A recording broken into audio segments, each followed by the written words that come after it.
The 30th Annual Critics' Choice Awards brought some big wins and a few surprises. Wicked, Emilia Pérez, and The Substance led the night with 3 awards each, but it was Anora that took home the biggest prize, Best Picture. John M. Chu won Best Director for Wicked. I'm gonna win that Oscar! I'm not nominated. Meanwhile, acting awards were captured by Demi Moore for her role in The Substance, Zoe Saldaña for her performance in Emilia Pérez, and Kieran Culkin for his work in A Real Pain. But one of the night's biggest wins? Adrien Brody took home Best Actor for The Brutalist. You've given us a voice. You've made this very small, epic film very visible and accessible to people, and I am so grateful for that. This role marked a major return to form for him, proving once again why he's one of Hollywood's most fascinating actors. It's been over 20 years since his Pianist Oscar win, and since then, Brody's career has taken some unexpected turns, from indie gems to Wes Anderson's signature films. But The Brutalist feels like a full-circle moment, reminding everyone of his raw talent. And speaking of Brody's journey, let's take a deep dive into his most surprising career choices and how he stayed relevant in Hollywood. Adrien Brody is once again proving why he's one of the most committed actors in Hollywood.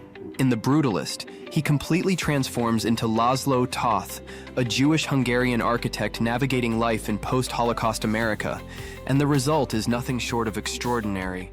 It's just an epic movie. And honestly, are we even surprised?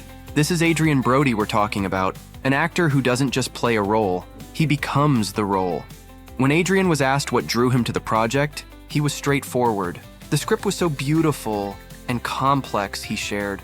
From the moment I read it, I knew it was something special. This is what I've been looking for. This is 2 decades of me looking for this. Critics are not only praising the film's direction and cinematography, but also Adrien's ability to completely inhabit Laszlo Toth.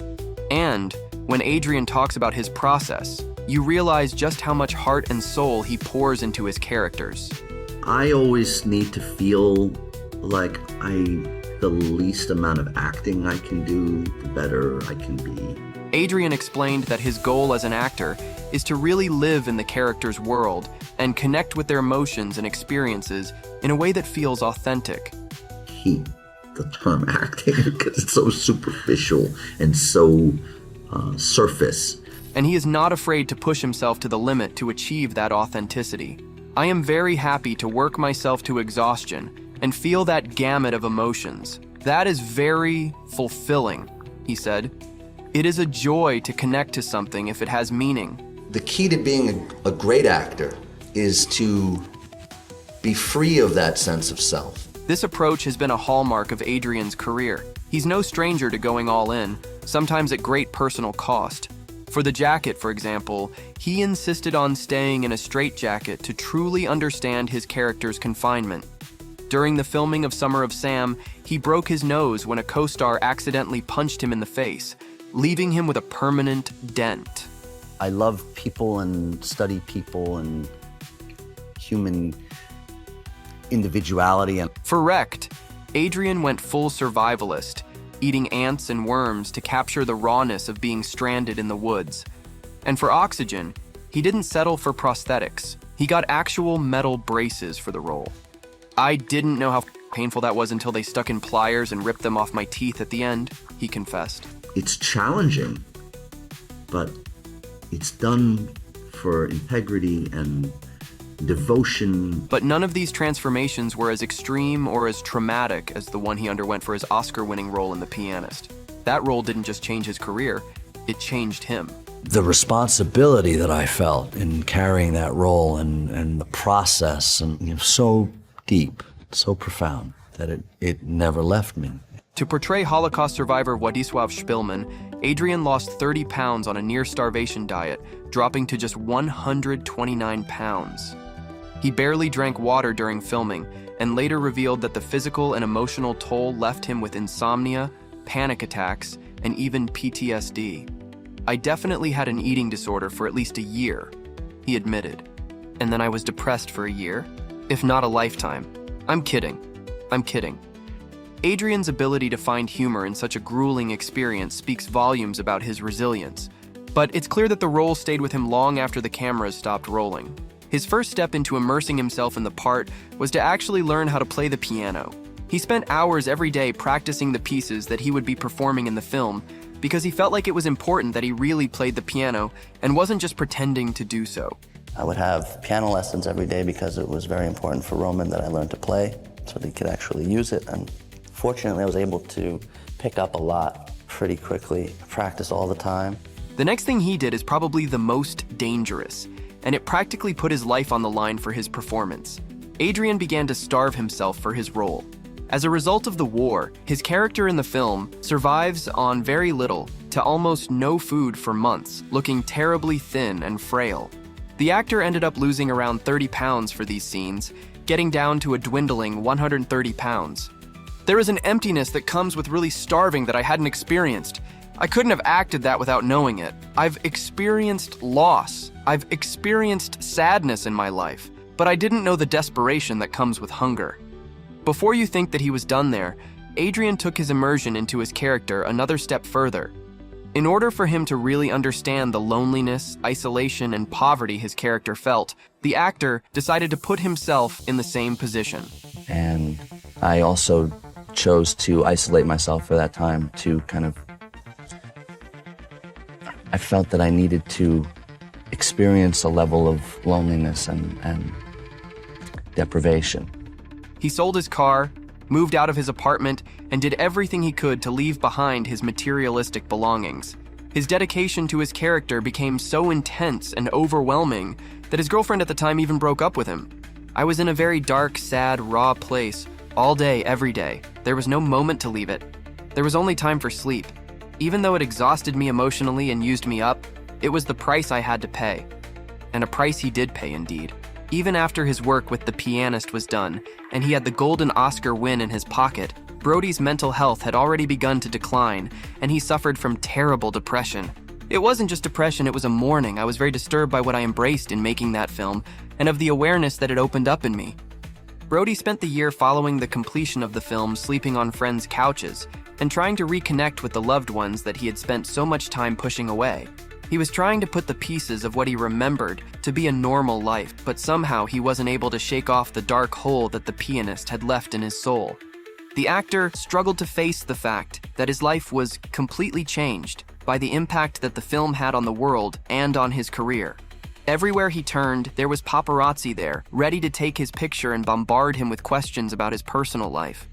So while he was trying to heal the damage that his role in The Pianist had done to his mental health, Being away from your culture and your loved ones for half a year, playing a man who's hated and put through the ringer is really difficult.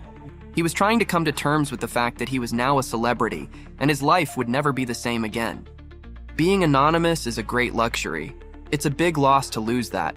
Mostly the loss is the ability to observe others without being observed yourself.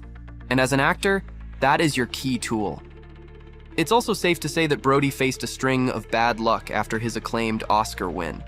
Perhaps it started just as his name was called out at the award ceremony in 2003.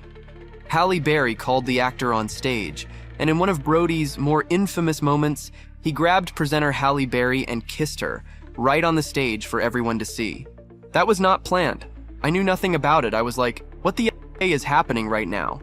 That was what was going through my mind, Halle Berry said of the intimate moment. While no one said it at the time, following the Naller Me Too movement years later, Brody faced some severe backlash for his move on Halle Berry. He also faced more criticism after defending Roman Polanski and his other director friend, Woody Allen, who were both under scrutiny over the Naller Me Too protest. After his Oscar win, Hollywood was buzzing about Adrien Brody, and everyone wanted a piece of him. Like many fresh-faced actors before his time, Brody was asked to come and host the Saturday Night Live show. The host performs a monologue and always introduces a musical guest, who that night was Sean Paul, a reggae performer. The actor then decided to improvise his introduction of Sean Paul, and he arrived on stage wearing fake dreadlocks, even put on a Jamaican accent, and went on to say a handful of stereotypical comments. The actor was subsequently never invited back onto the show, and there were whispers about him having been unofficially banned. As years went by, audiences began to see less and less of Brody. After The Pianist, he did a bunch of movies that never seemed to amount to the same heights as his debut into the world of film. Soon, it seemed that Hollywood became bored of Adrien. What initially came off as quirky and charming suddenly became weird, and he became associated as one of the one-hit wonders of Hollywood.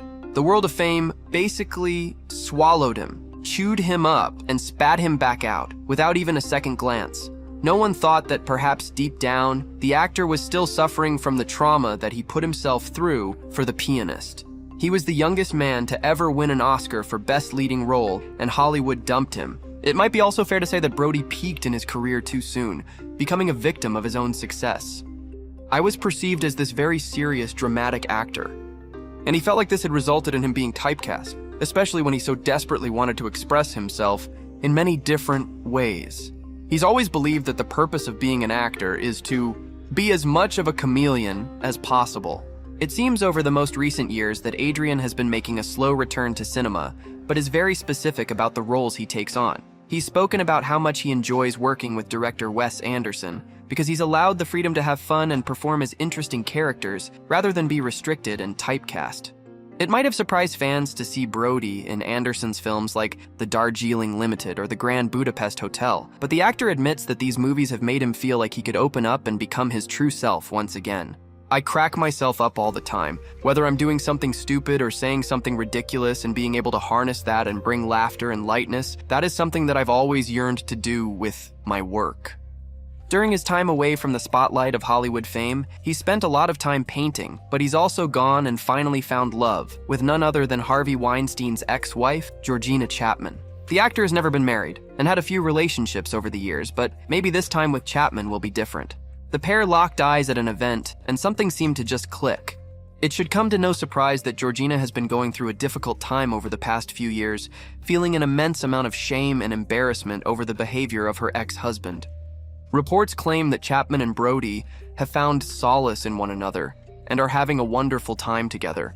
Perhaps she will be able to bring lightness into the dark places that the pianist left behind in Brody, and maybe he can restore Georgina's faith in love once again.